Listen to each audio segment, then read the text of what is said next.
In business travel, let's discuss the realities with Derek Nseko. He is the founder of Airspace Africa. Great to have you with us today, Mr. Nseko. Now, across the world, what we're seeing right now is that travel regulations continue to change on a daily basis. We have the 14-day quarantine, the required PCR test, vaccine certificates. One moment they're in place, the next they're lifted. So travel restrictions have certainly had an impact on demand in light of this. How is this shaping the outlook for a rebound in air travel going forward? Yes, thank you for having me. And these travel restrictions are definitely the key drivers of the rebound, not just for travel, but for tourism as well. And the International Air Transport Association has been very vocal about what exactly the industry needs to get these protocols and everything in line. And what is very extremely important is that industry and government come together and align themselves around these protocols. The vaccination and the testing regime around the world is very uncoordinated, and the restrictions between countries, especially for cross-border travel, are up and down, and the outlook of travel is extremely uncertain as a result of that.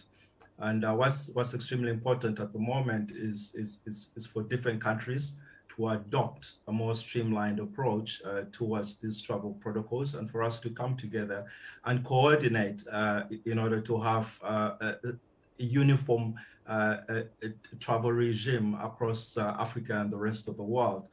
At the moment, even the transit experience is a headache for passengers.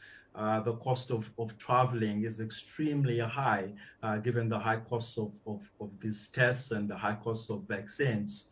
Yeah, so it's also important to make testing and vaccination more affordable and accessible for passengers around the world, in order for us to drive down the cost of travel as it is at the moment. So the rebound is a very slow process, but there's positive signs at the moment around the world, but it's largely driven by how fast and how efficient we can get to vaccinate the majority of our population. Well, in light of all of this, you have to ask, do you agree with airline executives' optimism that we will see a rebound in business travel despite the rise of those COVID fixes we've seen at home, such as Zoom meetings, for example? Yeah, I'm not as optimistic as they are.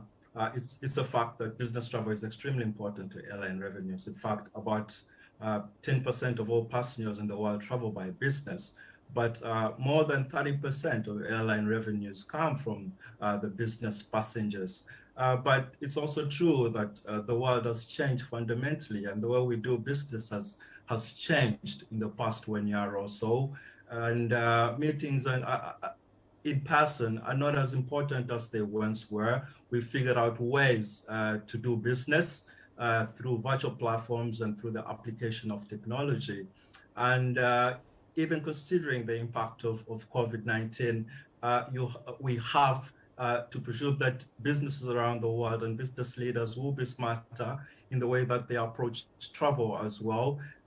If there's a lot of meetings that don't necessarily have to happen in person, there's no doubt that physical interaction and even the social aspect has a part to play in business around the world. But in the long term, I believe that business travel is going to be more significantly impacted than leisure travel. Now, as you mentioned, forecasting demand for the second half of this year or this year as a whole will be extremely difficult. But there are analysts that are saying that there is a slow and sustained recovery in the sector, one that is occurring more quickly in domestic markets. Do you agree with that assessment? And do you see the same trend across most markets? Yes, and I don't just have to agree with that. In fact, the numbers really tell us that the recovery in aviation and the significant part of travel happening, even in Africa and not just the rest of the world, is really being led by the countries around the world that have a large domestic market, that have significant trouble within their own borders. If you look at the airlines that have dominated the African continent in the past year, the top 10 airlines in Africa in terms of traffic include domestic airlines in South Africa, the likes of FlySurfair, the likes of Mango, and Com Air are some of the biggest airlines in Africa in the past 1 year in terms of traffic. And this just indicates that domestic travel has been the most significant form of travel in Africa in the past 1 year. Obviously, there's reasons for that because the restrictions that are affecting international travel and cross-border travel are not exactly applicable on a domestic basis, and that really helps. But travel generally is being driven and being led by the domestic carriers at the moment. Well, another interesting trend that we've also seen is there's been a repositioning of air cargo within the aviation industry. How important is the cargo business, especially to a recovery in the sector? And how will we see this new development impacting how airlines do business going forward? Yes, and a very good question. That cargo has become extremely important. It's somewhat just walked out of the shadows and become a significant part of the airline business. At the moment, as we speak, air travel from the month of April was up 12% from 2019 levels in the same month. Air travel right now, in terms of demand, is much higher than pre-COVID levels. In fact, Africa is experiencing the largest growth around the world for cargo demand. We have a higher cargo demand. It's an uptake of about 30% at the moment of the African continent, and it's been growing significantly for about 4 consecutive months. And there's so many reasons behind this. Obviously, we've changed the way that we do a lot of things, and through the COVID pandemic, e-commerce has grown hugely as an industry.